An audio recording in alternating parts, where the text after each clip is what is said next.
right, Miss Amber, welcome back to counseling. How are you feeling today? I feel okay today, honestly. Yeah. So, as you know, that this is week 3 of counseling, so I know in our last 2 sessions we talked about some tools that you could be using to kind of help with your anxiety and whatnot, and how have you been finding those treatments? Have you seen any improvement so far? I have I have found improvements in some of the methods that you gave me in our previous session, but it just seems that when I get carried away being anxious, that I forget what we talked about. So I had to go back to doing what I was doing before to manage. I definitely understand. Apparently, studies show that when you're feeling stressed and anxious, then that affects the part of your brain that works with memory. And so it makes sense that you might forget what we talked about, but we are here to help you practice and put into place some more tools to help with your anxiety. So, why don't you go ahead and let me know how you've been feeling this past week? What are some things that happened and how have you been coping? I know you have a lot of stressors. Yeah, well, this past week, it's just been a lot. Simply because, I've been trying to, figure out what my next steps are going to be, in life and, what I plan on doing. As I told you before, I'm in college, so I just recently switched my major last year, and it was a great decision. I'm glad I made it, but now there's just a lot more things that I have to do. And well, not entirely too much, not as much as I had when I was in nursing, but now it's just that I have to re-plan everything, which kind of stresses me out because before my life had a track, although it was going to be late, I would have graduated 2 years later had I stayed in nursing, and now it's I'm basically on time. Except I'm not on time. Actually, I'm not graduating anymore. But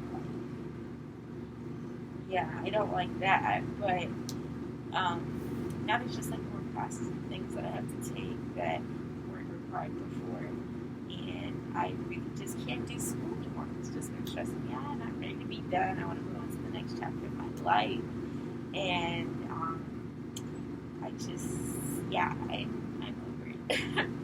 To say the least. So, if I'm understanding you correctly, some of the things that you're struggling with is facing a lot of anxiety when it comes to your next steps after finishing here at Oakwood, and also possibly feeling a little bit of disappointment over the fact that now there's even more things to tackle, and what you anticipated would be the end of your journey is not the end of your journey. So having to readjust your plans and figure out what you're doing, and maybe not having the right kind of support or mentorship that you need to kind of create a clear path. Does that make sense? Yeah. Well, I want to just say that I totally understand and I affirm what you've been saying. If I were in that position, I would completely feel the same way. And I have been in that position where some things do not go as expected. But something that I want to highlight is your role in making decisions and how those decisions end up affecting the trajectory of your life. You were mentioning how the decision that you made to switch out of the nursing program should have taken you one way, but it seems to be taking you a different way when you switch to health sciences. Can you kind of explain a little bit more about how that process went and how you're feeling about it? Well, I decided to switch from nursing to health science simply because nursing, I had already spent 3 years in it, and by the time I got to the third year, they were telling me that I would have to make a certain grade throughout the rest of the semester or higher. No, the grade was 100, so yeah. I would have to make hundreds for the rest of the semester in order to pass. The rest of the semester, but clearly that's just not possible. That wasn't possible for me to do, and they told me that if I stayed in the course and like made any grade less than that my GPA, my nursing GPA would drop, which wouldn't be the problem, but I would have already received my third C, and you're only allowed to have like 2 C's in the program, so I had to think of something quick because I didn't want to be kicked out of the program. I'd rather leave it. I'd rather leave it than be kicked out, I guess, for that. So I decided, okay, well, I have to switch my major. Not to mention, I just really wasn't enjoying nursing.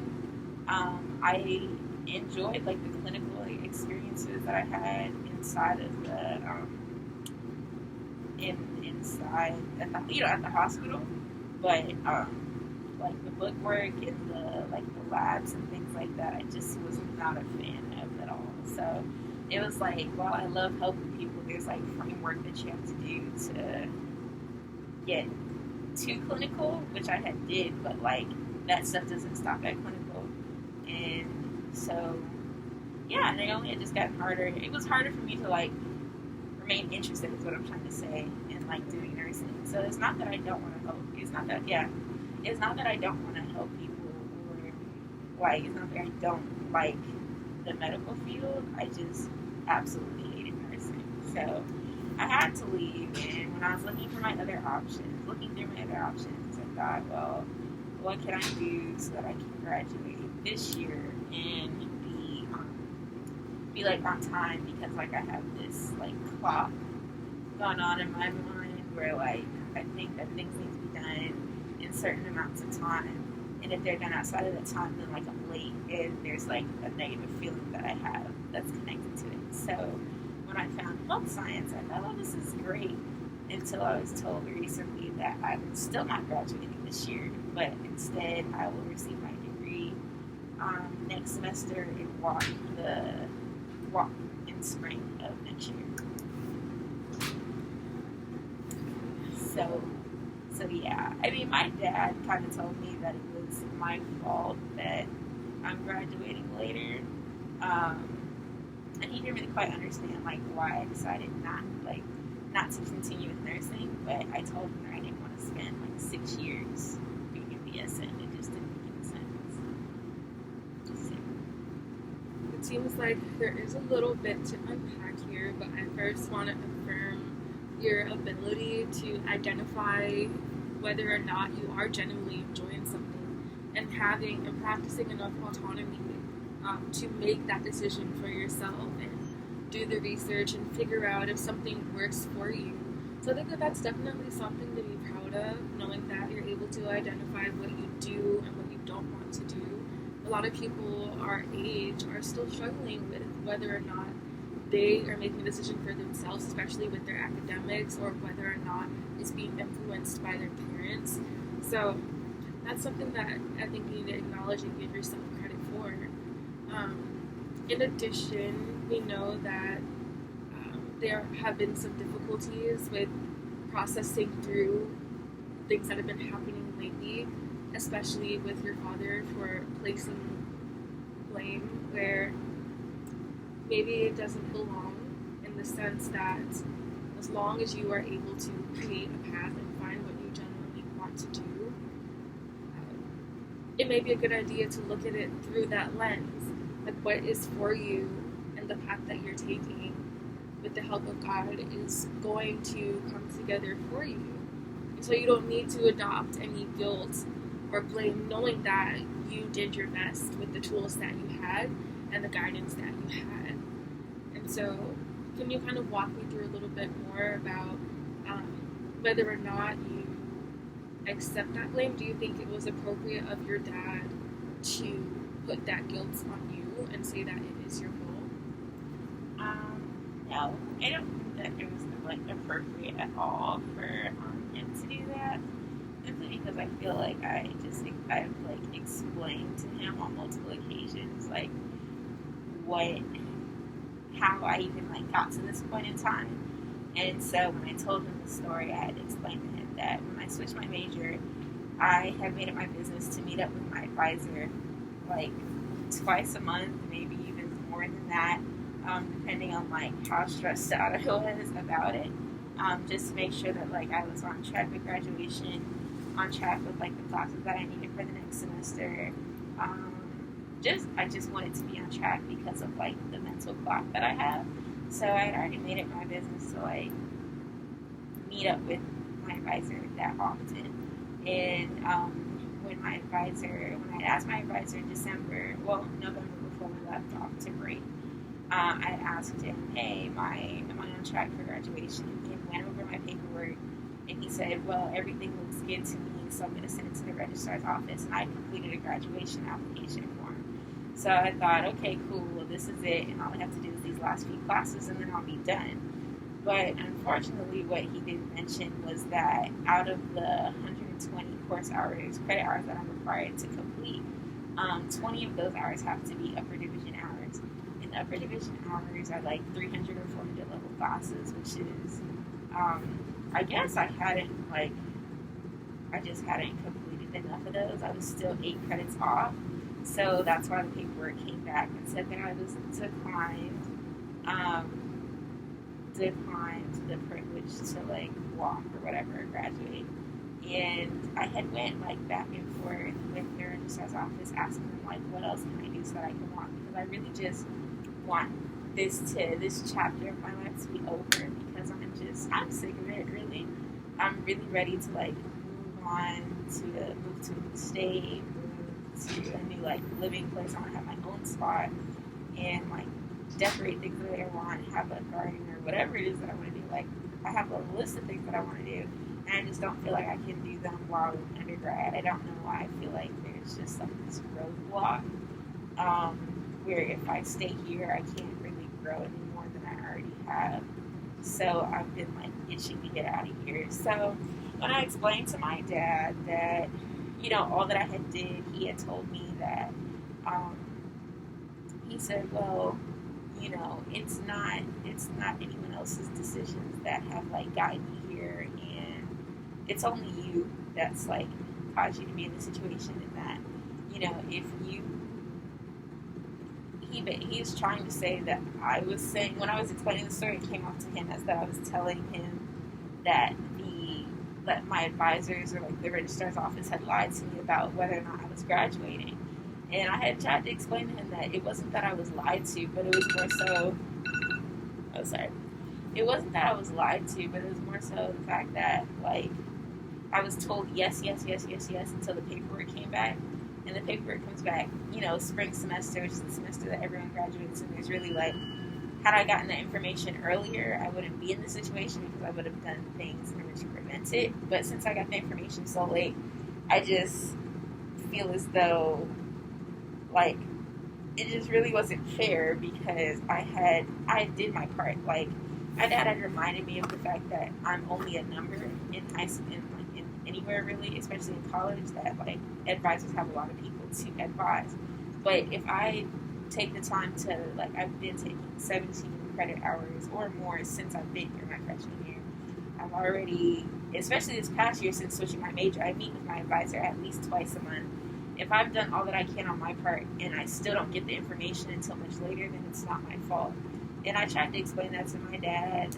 To answer your question, no, I don't accept the blame that he gave to me. It only angers me that he had even said something like that to me, because I literally tried all that I could and still got to the results that I didn't want. So yeah.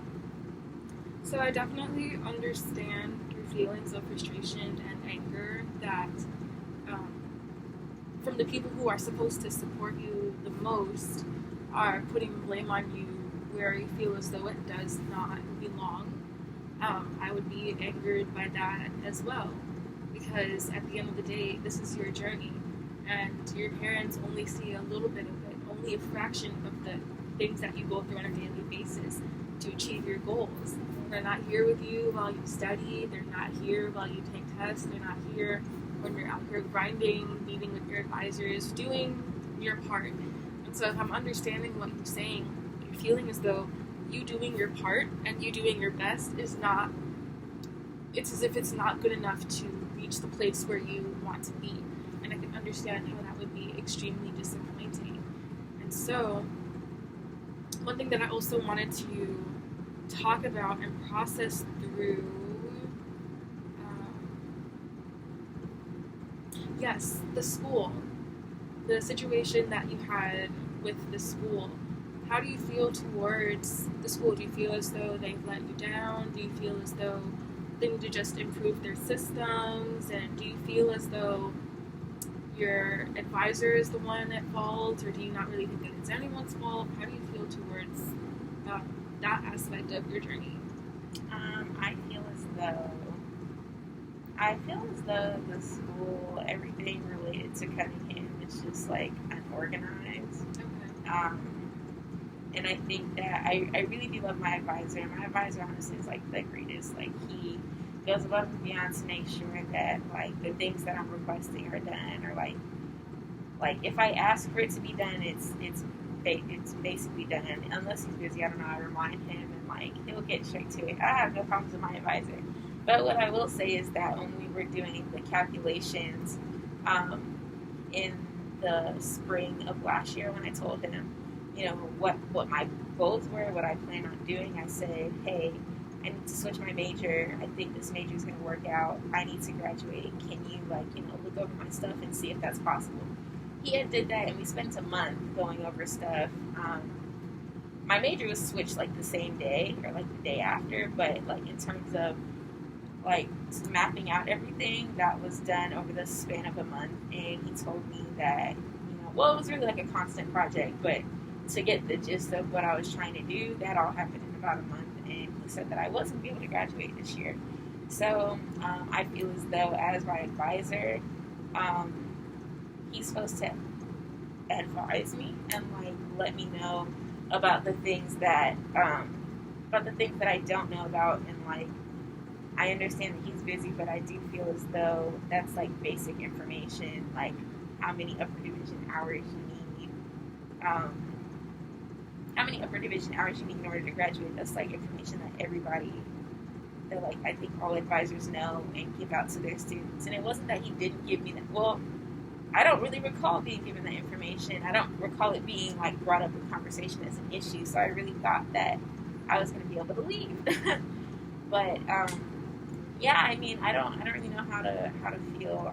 Other than that, I'm upset. I don't really think I know who to direct that anger towards, really, because, like I said, I don't know if it's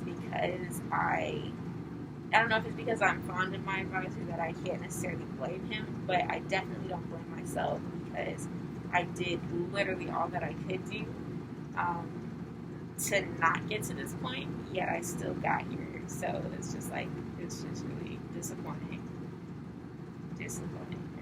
So I don't know, but I feel like Oakwood is just unorganized, and like the stuff, it is fine, like the smallest of things to like keep you here so that they can have work your money. I'm not sure that like students are, well, I don't know. It's hard. It's hard. I can't speak for all of Oakwood and say that no one at Oakwood cares about the students, but like even in times like when I was asking, well, if I take the courses over the summer, can I still walk this year and just have my degree confirmed over the summer? I was told no, and that that wouldn't work because some students don't finish their degrees and like they walk and they don't have their degrees. But that doesn't really hurt the school, other than the fact that like, you know, their graduation numbers would still be the same. It only hurts the person that doesn't finish their classes. It'd be like, you walked, but you have no degree to show for it. So the reason that I got was just like really, really like basic, like really generic, and like had nothing to do with me, which had made me more upset. Especially because the registrar's office had told me that if I was registered for the courses, that I could graduate. Right. So it's only that by registration people graduate. It really doesn't matter whether or not you complete the course. Or even pass it, you just have to be registered for it in order to graduate. So when they told me that they wouldn't take my summer registration, that was just like, it was just like mind-boggling to me because I I was literally told one thing by one party, and then like the next party I came back and said no. And then like on top of that, I was told that my Bio 1 lab, I had to retake that. And I've literally been waiting to be added to the course, like, to this day. Like, I have yet to receive any information about that. So, I mean, I guess I'm just going to have to take it somewhere else. But that also made me mad that, like, I had been doing my job, like, doing my part by emailing people, sending out this paperwork, going to this building, going to that building, and, like, still no help. So, I mean, I guess I could say that I'm just unorganized. And I feel like that's the reason why I'm here. Because had I known this in the spring, I literally took the semester that I changed my major, I only had 8 credits. Only had 8 credits to my name. That's not like, that's under a regular load of credits. So I could have taken the 8 credit hours that I'm missing now. I could have took in the spring or over the summer, but here I am. So I'm just tired. Like, when I look back at like all that I've done so far to get here, and I'm still not being rewarded with what I want, it's just like it's just really disappointing. Like, I've busted my butt this whole time, like all 4 years, taking more than the recommended amount of course hours per semester, taking summer classes every semester, every year. It's just annoying. Like, I can't believe that I'm still not graduating after doing all of this work. And like, I feel some of a disappointment, kind of, sort of, not to my to my family, even though they told me that I'm not, and they agree with me that like this is bogus. Everyone but my father agrees with me that this is bogus. It's just that I still feel inside that I haven't done what I came here to do. Okay. The first thing I'm going to say, it seems as though a lot of your anxiety and disappointment is stemming from the fact that you don't really have a trust relationship with the school, in the sense that there's not really a place to turn to that seems to be competent enough to really help you to get out of here on a timely manner, and to just walk you through the courses that you do need to take. And it seems as though the departments are not really communicating effectively, and that affects the communication with you as a student. And so as a student, not really knowing what your goal is, but not having the right type of support that'll help you achieve your goals, I can imagine that that's anxiety inducing. Because if you are to continue here, and you want this to be your very last semester after this point, how can you be confident that you are going to be successful without the school and the departments that you're associated with and involved with? If they're not receiving the right information, how are they going to tell you the right information? How do you know that there aren't going to be last-minute classes popping up when you've gotten this far and you're expecting to be rewarded for something? And so I just want to just compliment you on your ability to pinpoint the problems and just be transparent about that. I am very sorry that this is something that you're experiencing, but I do know that you're a strong individual, and I know that maybe this is something that you don't want to hear right now, but what I'm here to do is help you find solutions to the areas that are causing you stress directly. And so I guess the first thing that we can tackle is the relationship with your father, and communicating with him how his words and diminishing your efforts made you feel. What you expressed earlier, what he said, is that it's your fault and it was your decisions that led to this situation happening, and you don't agree with that. You have every right to disagree with that, because you know how much work you put in. And he may not see it that way, but it is between you and him. If you want to communicate that, Dad, I really didn't appreciate what you said, because this is all the things that I've been doing for the past 4 years, and he may not accept it and he may not see it that way, but your father. Do you think that if you were to come to him and tell him and explain how hard you've been working, do you think that may strengthen the relationship or change his mind? You're asking, do I think that, like, if I tell him how I feel, that anything will change? No, I don't think so. Only because my dad is like a really headstrong person. Like, when he says something, he's the type of guy that, like, if he says something, he thinks he's right. I don't really feel as though, or at least in my experiences with him, that he's able to accept where he's wrong. Excuse me. So yeah. I'm not sure that, like, telling my dad that I don't agree with him would end really well, or would end in a way where he sees it from my perspective and, like, says, oh, okay, I see how you might feel this way, and, like, I guess validate my feelings. I don't think that would really happen if we were to conversate. I feel as though quite the opposite would happen, and we'd rehash a conversation where, like, he breaks down the situation to me through, I guess, through his viewpoints, and, like, explaining it using, like, his beliefs and what he's a very, like, structural person. Like, he's very black and white. Yeah, very logical. So for him, I don't think that he would, like, feelings. I just don't feel I don't think they have a place really in the conversation when it comes down to why I can't graduate and how I feel about, like, all of those things, like, the things surrounding that. So I think it might be important to understand you guys' differences in the way that you view things, but also have an inner sense of just recognizing that you did 100% do your part, and so there's nobody else who can really come against that if you know that that is the truth, and you know best because you're the one who's living it. Everybody else, even though they are important members of your family, again, they're not here in your daily life. You're not living with them right now. So it's up to you to validate yourself and validate the people who know and accept the truth for what it is.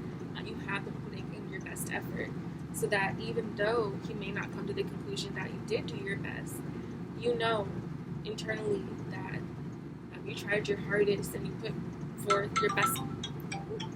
You put forth your best effort. So that's one thing. And I also wanted to talk about, as we close, we have about 2 minutes left.